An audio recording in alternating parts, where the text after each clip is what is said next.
आप देख रहे हैं फ्री जनरल मीडिया नेटवर्क। मैं हूं अंजर बारी।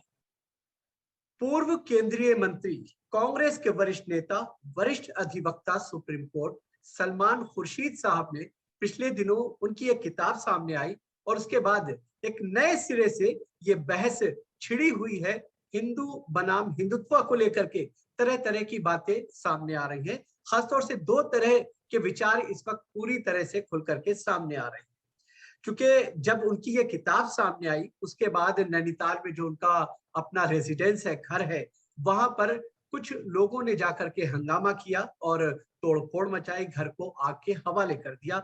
और इस जुर्म में, इस अपराध में तकरीबन जो है 20 बजरंग दल के कार्यकर्ताओं को हिरासत में लिया गया है। उनसे पूछताछ की जा रही है। जाहिर है कानूनी मामला है तो वो कानून के हिसाब से देखा जाएगा। लेकिन सलमान खुर्शीद साहब की जो किताब है जिसका नाम सनराइज ओवर अयोध्या है, उसमें कुछ ऐसी बातें की गई है, उसको लेकर के ये सवाल खड़ा हुआ था। उसकी वजह से चाहे बीजेपी हो, बीएचपी हो, या फिर भारतीय जनता पार्टी से रिलेटेड जो छोटे छोटे दल हैं, उनको उनमें एक तरह से नाराजगी इस चीज को लेकर के पाई जा रही है। तो आज हम इस चीज को जानने की कोशिश करेंगे कि क्या हिंदुत्व जो शब्द है वो एक्चुअल में हिंदुइज्म से बिल्कुल अलग है, उसका कोई लेना देना नहीं है। जैसा सलमान खुर्शीद साहब ने अपनी किताब में इस वर्ड को जिस तरह से बयान करने की कोशिश की, उन्होंने साफ तौर पर लिखा कि हिंदुत्व जो आज का है उसका एक तरह से उन्होंने मुआजना किया और उसको बराबरी की आतंकी संगठन आईएसआईएस और बोको हरम जैसे संगठनों से उसकी एक तरह से मुआवजा किया है। हालांकि इस पूरी घटना के बाद सलमान खुर्शीद साहब ये कहते हुए नजर आ रहे हैं कि शायद जिन लोगों ने हमला किया या जो लोग जो है इस पर हंगामा कर रहे हैं, उनको अंग्रेजी समझ में उनकी नहीं आ पाई है। और वो ये कहना चाहते हैं कि जो आजकल जिस तरह का माहौल बना हुआ है और हिंदुत्व के नाम पर जिस तरह से लोगों को जबरदस्ती जय श्री राम बुलवाया जाता है या फिर मारा पीटा जाता है, लिंचिंग की जा रही है, उनका कहना उस चीज से है क्योंकि जो हिंदू शब्द है और वो बेसिकली जो पुराने सनातन है, जो साधु संत है, वो जो उनकी अपनी सोच है, ये उस तरह का हिंदुत्व, वो हिंदुइज्म नहीं है। और ये हिंदुत्व जो है अलग ही चीज है, राजनीति से जुड़ा हुआ पूरा इशू है। एक तरह से यहाँ पर सलमान खुर्शीद ये कहते हुए नजर आ रहे हैं। तो आज इसी चीज को हम जानने और समझने की कोशिश करेंगे कि आखिर हिंदुत्व क्या है और इस पे जिस तरह से ये बहस शुरू हुई है, दो तरह की जो सोच सामने आई है, कितनी वो वाजिब है। हमारे साथ इस वक्त तीन खास मेहमान मौजूद हैं। हमारे साथ मोहम्मद अदीब साहब है, पूर्व राज्यसभा सांसद है, वरिष्ठ नेता है, हम उनका बहुत बहुत स्वागत करते हैं। हमारे साथ श्याम जाजू साहब है, बीजेपी के वरिष्ठ नेता है, पूर्व उपाध्यक्ष भारतीय जनता पार्टी है, वो हमारे साथ हैं, हम उनका भी बहुत बहुत स्वागत करते हैं। साथ ही साथ हमारे साथ वरिष्ठ पत्रकार कॉलमनिस्ट अनिल चमड़िया साहब हैं, हम उनका भी बहुत बहुत स्वागत करते हैं। तो सबसे पहले श्याम जी, हम आप ही के पास आते हैं और इन तमाम चीजों को समझने की कोशिश करते हैं कि हिंसा जिस तरह की देखने को मिली, खासतौर से सलमान खुर्शीद साहब ने एक बात कही, उस पर जिस तरह का तांडव या जिस तरह की हिंसा उनके घर पर हुई, तोड़फोड़ हुई, उसे आप किस तरह से देख रहे हैं? क्या जो हिंदुत्व का जिक्र किया है ये उस चीज को एक तरह से दर्शाता नहीं है क्या? सलमान खुर्शीद जी की किताब सनराइज ओवर अयोध्या में जिस प्रकार से उन्होंने हिंदुत्व को नवाजा है, हिंदू धर्म के बारे में जो कमेंट्स किए हैं, टिप्पणियां की है, मुझे ऐसा लगता है कि इस समय जिस समय वो इस किताब को बाहर विमोचन कर रहे, ये बातें लोगों के सामने ला रहे, ये बिल्कुल अप्रस्तुत और औचित्यपूर्ण नहीं है। जब अयोध्या मामला सालों से इस देश में जिसके लिए संघर्ष हुआ, बलिदान हुआ, कोर्ट में केस चले और बहुत ही अत्यंत शांतिपूर्वक तरीके से नरेंद्र मोदी जी की सरकार ने सालों से जो बात चल रही थी, राजनीति के लिए जिस विषय का उपयोग फेवर में रहने वाले और विरोधी रहने वाले सब लोग कर रहे थे, ऐसा एक पेचीदा मामले को सुलझाया और उसके रिपरकशन पूरे विश्व में थे। इतना बड़ा फैसला होने के बाद भी देश में कहीं भी दंगा फसाद नहीं हुआ, शांतिपूर्वक लोगों ने इसको रिसीव किया। जिनके पक्ष में निर्णय आया उन्होंने उसका जल्लोष नहीं मनाया, और जिनके खिलाफ आया उनको किसी ने चिढ़ाने का काम नहीं किया। कोर्ट के आदेश के बाद जिस प्रकार से हुआ, ट्रस्ट की स्थापना हुई और मंदिर निर्माण का काम शुरू हुआ। देश में कहीं भी कुछ नहीं होता। जिस तरह से चूंकि मॉब लिंचिंग की घटनाएं हुई, जिस तरह से पकड़ पकड़ के लोगों को जय श्री राम बुलवाया गया, शायद उनका कहने का मकसद इस तरफ था, जैसा उन्होंने एक तरह से अपनी सफाई में कहा। ऐसा है, इतने बड़े फैसले के बाद पूरा देश शांति से इस घटना को लेता है। शांतिपूर्वक ये सब हो, इसके लिए कोई सब संगठन इसमें काम करते हैं। केवल हिंदू वाले नहीं, तो मुस्लिम मुल्ला मौलानाओं से भी चर्चा होती है पहले, और इसके विषय में मैच्योरिटी दिखाकर विश्व के सामने एक नया उदाहरण पेश करने की पेशकश रूलिंग पार्टी की तरफ से भी होती है। देश की कानून व्यवस्था ठीक रहती है और कहीं भी होता नहीं है। ये अपने आप में बहुत बड़ी उपलब्धि थी। सवाल ये है, इक्का दुक्का कुछ तो भी घटनात्मक उदाहरण अगर ऐसा करना ही है तो ऐसे करने वाली ताकतों की संख्या कम नहीं है, पर वो भी रिएक्शन भी ना आए। मैंने तो खुद देखा है, सरसंघ चालक भागवत जी का बयान निर्णय आने के पहले देखा है, और उन्होंने भी स्पष्ट रूप से कहा है, निर्णय कुछ भी आए, कोई भी पार्टी ने उसको अपना विजय, अपना ये ना मानते हुए इसको लेना चाहिए, जिसके कारण wider interest of the nation ये काम शांतिपूर्वक तरीके से आगे चलना चाहिए। यही तो भावना थी और वो ठीक है। लेकिन जिस तरह से जो है जबरदस्ती पकड़ पकड़ कर जय श्री राम कहलवाया जा रहा था, जाहिर है कि हिंदुत्व के नाम पे ही कहलवाया जा रहा है। तोड़ फोड़ जो की जा रही है वो हिंदुत्व के नाम पे की जा रही है, वो यही तो कह रहे हैं। कोई भी समझदार हिंदूवादी नेता इस बात का समर्थन नहीं करता। अगर ये ऐसा कहलवा नहीं होता तो इनकी इस प्रकार के कहलवाने वालों की ताकत क्या कम है क्या देश में? पर ना, ये करना उचित नहीं है।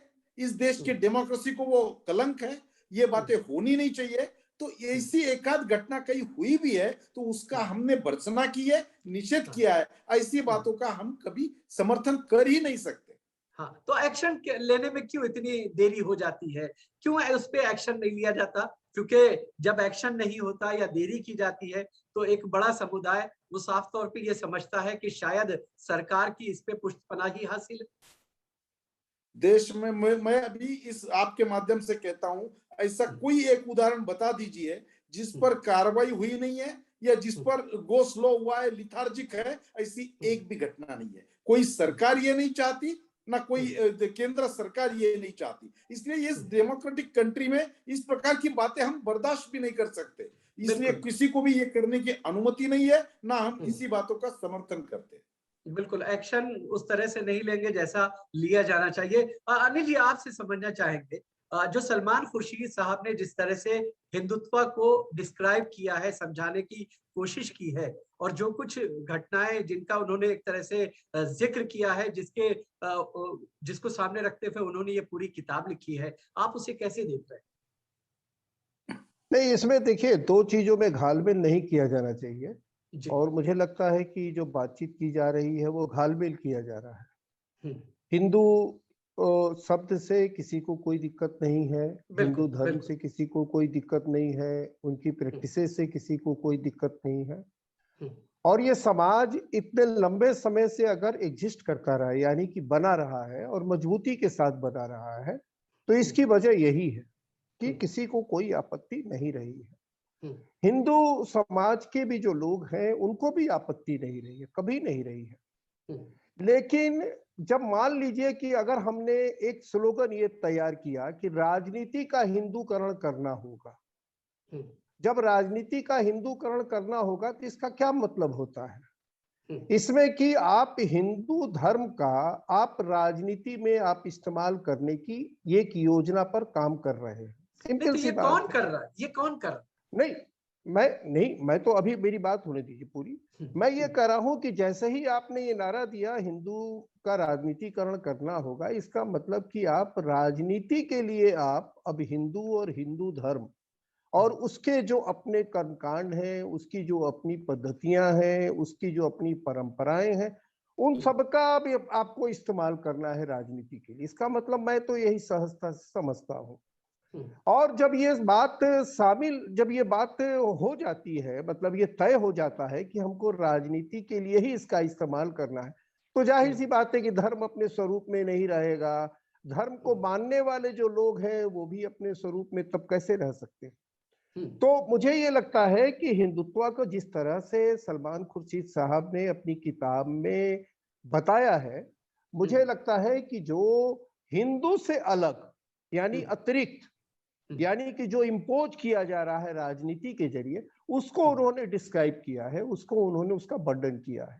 और वो जब वर्णन किया जाता है तो वो घटनाओं में किस तरह से आ रहा है, उसके क्या प्रवृत्ति है, उसका क्या चरित्र है, उसका क्या स्वभाव है, उस पर आदमी उसको उदाहरण के रूप में रखता है। और उन्होंने हिंदुत्व को जाहिर करने के लिए ये बातें कही हैं। इस देश में मैं ये बात बहुत ही मतलब एक डाटा के आधार पे भी कह सकता हूँ, आंकड़ों के आधार पे भी कह सकता हूँ, और ऐसे भी घटनाओं के आधार पे कह सकता हूँ कि मैं ये पूछता हूँ कि मॉब लिंचिंग की घटनाएं हाल के वर्षों में क्यों इतनी ज्यादा बढ़ी? क्या जो लोग ये करते हैं, क्या उनको उनके भीतर ये विश्वास नहीं बढ़ा है उनके भीतर कि अगर वो ऐसा कुछ करेंगे तो उन पर कोई कुछ बहुत ज्यादा कुछ नहीं होगा? एक एक एक एक एक ऊपरी तौर पे दिखाने के लिए कुछ छोटी मोटी कार्रवाइयां हो जाएगी, लेकिन अंततः जहां न्याय मिलने की बात है, जहां अन्याय करने वालों के खिलाफ कार्रवाई की अंततः, वो शायद नहीं हो पाएगी। मैं कहता हूं कि आपने कहा कार्रवाई की जाती है, मैं तो ये पूछ रहा हूं कि आप कोई बताए कि लिंचिंग के केस में इतने वर्षों से इतनी लिंचिंग हुई है, किस केस में सजा हुई है? मैं एक उदाहरण जानना चाहता हूं, क्या किसी में ऐसी हुई है? अगर नहीं हुई है तो फिर ये पूरी शासन व्यवस्था का मामला है, इस पर सवाल तो उठेगा। बिल्कुल फिर ठीक है, ये एक कैसी छोटा सा जल्दी रिएक्शन। में की हाँ कार्रवाई की गई? ठीक है, एक तो छोटा सा रिएक्शन। मैं ये कह रहा हूं। हाँ हाँ, एक छोटा सा रिएक्शन जो है श्याम जी से ले लेते हैं। श्याम जी। अभी अनिल जी की बात मैं सुन रहा हूं। कांग्रेस के ही मंच से जयपुर में भगवा आतंकवाद की कल्पना इस देश में पहली बार रखी गई। भगवा आतंकवाद के नाम से साधु संतों पर और निरपराध लोगों पर केसेस हुए दाखिल, नहीं, लेकिन एक वो भी ये कह केस रहे हैं साबित नहीं हुआ। श्याम जी, और वो एक भी अनिल केस चमड़िया साबित साहब। नहीं हुआ। हाँ, अनिल चमड़िया साहब पूछ बात रहे हैं को, कि कोई हाँ ऐसी बात को घटना अब बताइए, कोई ऐसी घटना बताइए जहां कार्रवाई हुई हो, ताकि जो है हम कह सके लोगों के सामने कि नहीं, भारतीय जनता पार्टी ने इस तरह की घटनाओं में आके एक्शन लिया।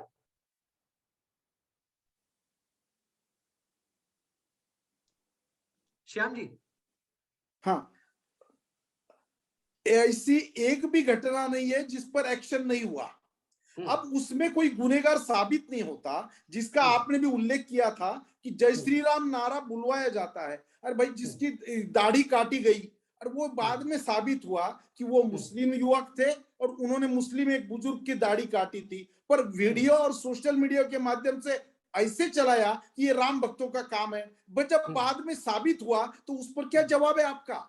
देश में एक भी ऐसी घटना नहीं है जिसमें मॉब लिंचिंग का कोई इस प्रकार की बात का किसी ने समर्थन किया है या किसी को गुनहगार को हमने निर्दोष आदमी को हमने कुछ करने के लिए छोड़ दिया है। ऐसी एक भी घटना बता दे। अदीब साहब एक चीज आपसे समझना चाहेंगे, चूंकि श्याम जाजू साहब का कहना यह है कि इस तरह की जो घटनाएं होती है या फिर हिंदुत्व को जिस तरह से बदनाम किया जा रहा है, ये राजनीतिक एजेंडे के तहत बदनाम किए जाने की जो है एक साजिश हो रही है। और साथ ही साथ वो ये कह रहे हैं कि मॉब लिंचिंग हो या इस तरह की जितनी भी घटनाएं हैं, हमने उसमें एक्शन लिया और इस तरह की कोई घटना नहीं है कि जहां पे एक्शन नहीं हुआ है। जाहिर है कि आप भी इसी समाज में रहते हैं, आप चीजों को देखते हैं, मुद्दों को उठाते रहे हैं। जो ये बहस चलने के लिए है कि जो हिंदू और हिंदुत्व में बहुत ज्यादा फर्क है और हिंदुत्व जो एक तरह से आईएस या फिर बोको हरम की कैटेगरी में आता है, आप उसे कैसे देखते हैं? देखिए, आज की जो आपने बहस के लिए बुलाया है वो सलमान खुर्शीद की उस किताब की उस टिप्पणी पर है। उस किताब को अगर आप पढ़िए तो उस किताब में सबसे ज्यादा क्रिटिसाइज किया है उन्होंने मुसलमान ऑर्गेनाइजेशंस को, मुस्लिम पर्सनल लॉ के बारे में कहा है कि उन्होंने सही मुकदमे नहीं लड़े। ये सारी फैक्ट्स फिगर्स उन्होंने दी हैं।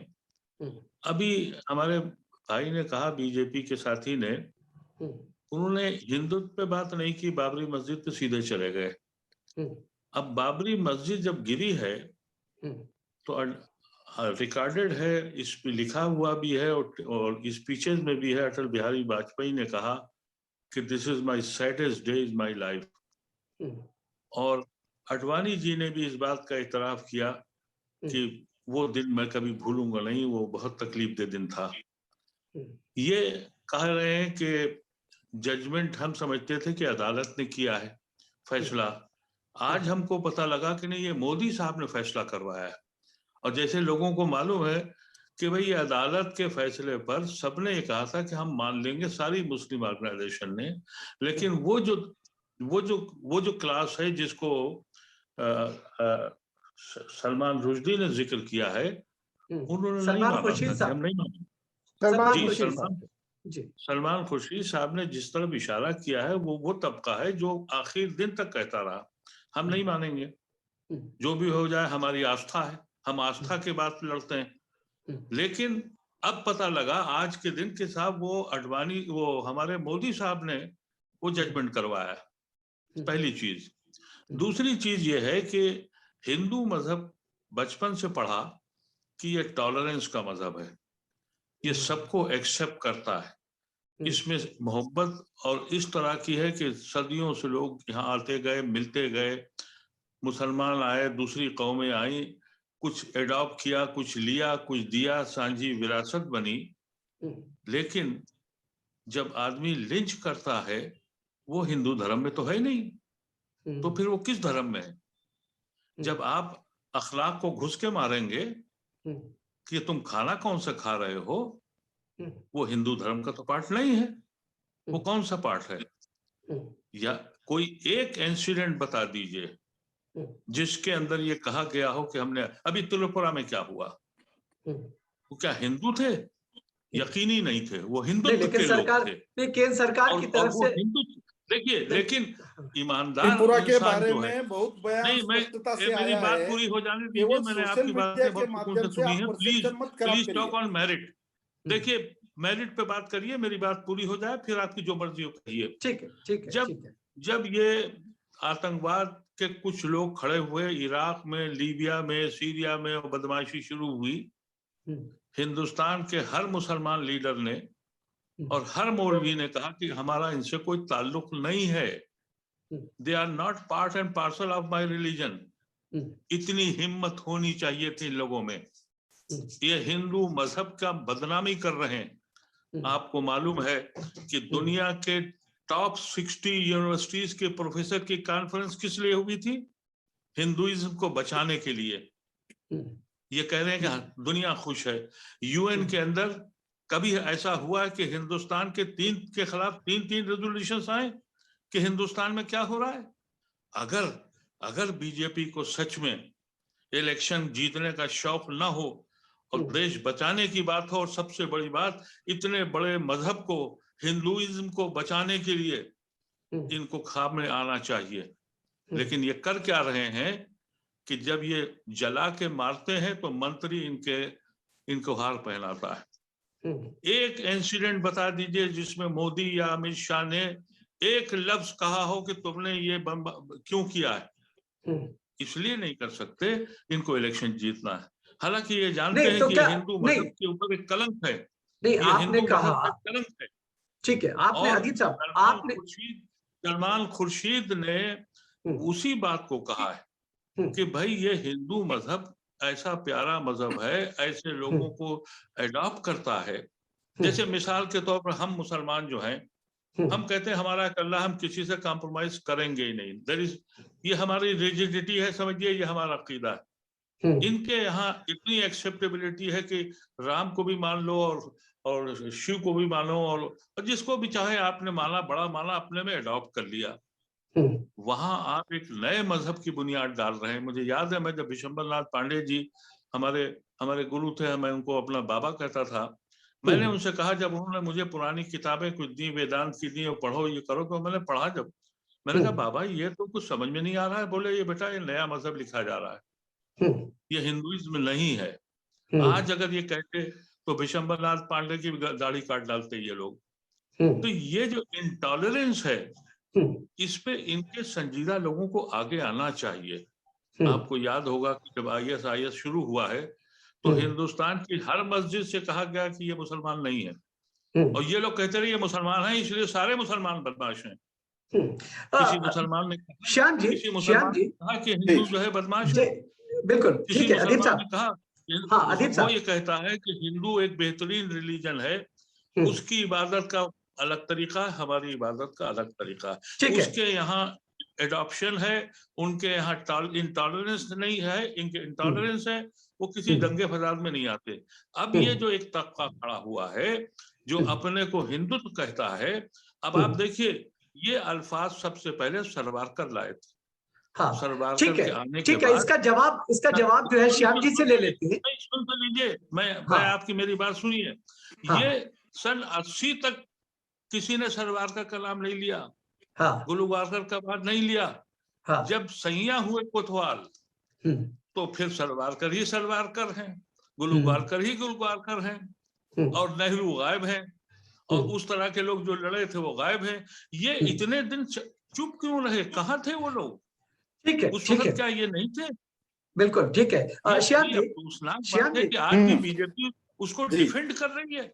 और सलमान ने जो कहा उसके घर पे हमला करके, क्या ये साबित नहीं किया कि सलमान बिल्कुल सही कह रहे हैं?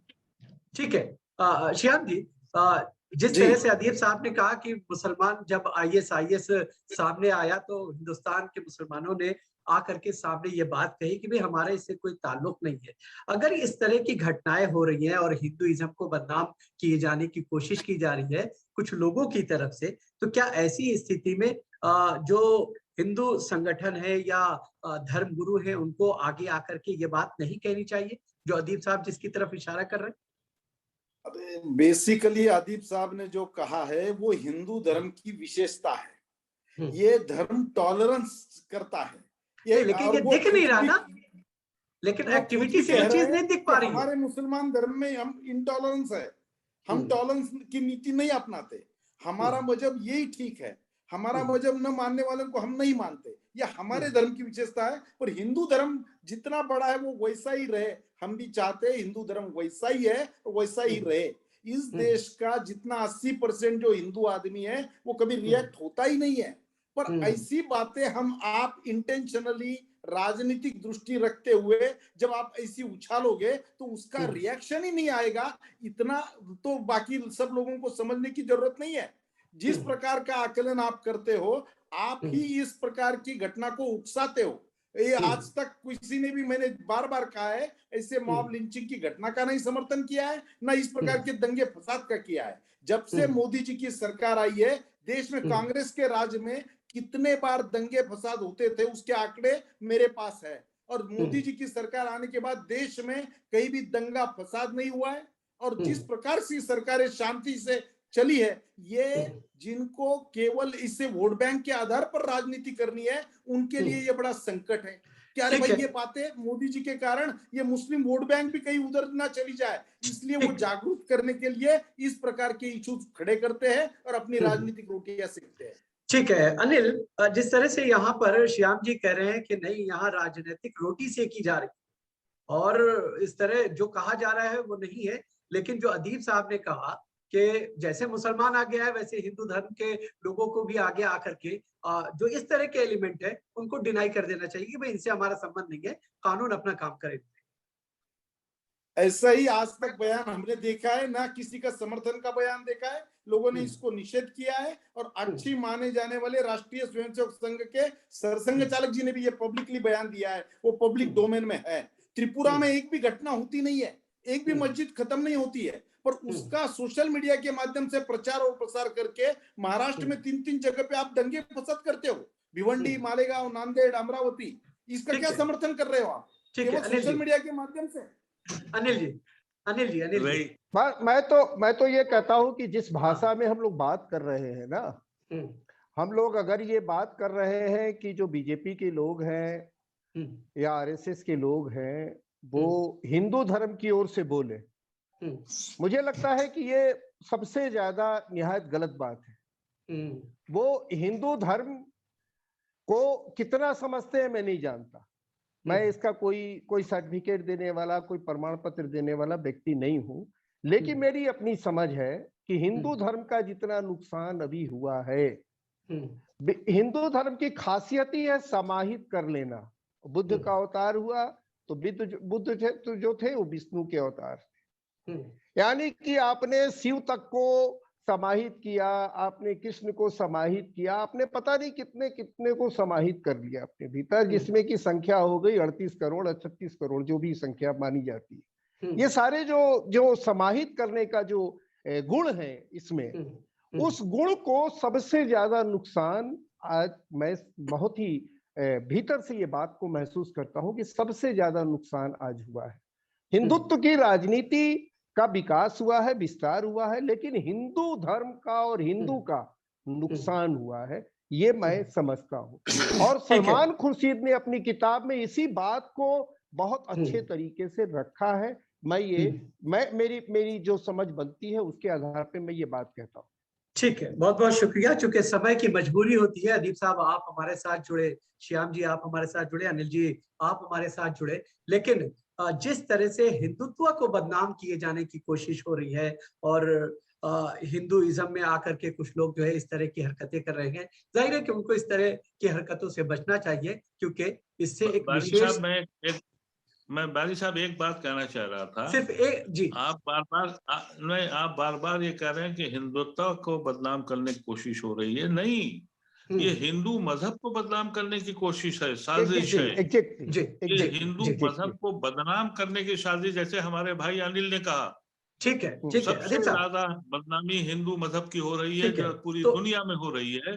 और ये जो लोग हैं जी, ये लोग जो हैं वो हिंदुत्व को डिफेंड कर रहे हैं और इधर से उधर की बातें बता रहे हैं। और यानी हमारा प्राइम मिनिस्टर तो उसको सुनाई नहीं पड़ता। ठीक है अदीप साहब, समय की क्या हो रहा है, वो समय की मजबूरी है, करता। समय की मजबूरी है। बहुत बहुत शुक्रिया। हिंदू मजहब को बदनाम ना किया जाए, और जो इस तरह की चीजें हो रही हैं जाहिर है कि ये गलत है और सरकार को इस पर एक्शन लिया जाना चाहिए। आप तीनों मेहमान हमारे साथ जुड़े, आपका बहुत बहुत शुक्रिया। लेकिन जाने से पहले हम अपने तमाम दर्शकों से ये गुजारिश करेंगे कि अगर आपने फ्री जनरल मीडिया नेटवर्क को सब्सक्राइब नहीं किया है तो आप इस चैनल को सब्सक्राइब करें, इसके वीडियोस को लाइक और शेयर करें। तो आज की डिबेट में फिलहाल इतना ही, इजाजत दीजिए, आदाब।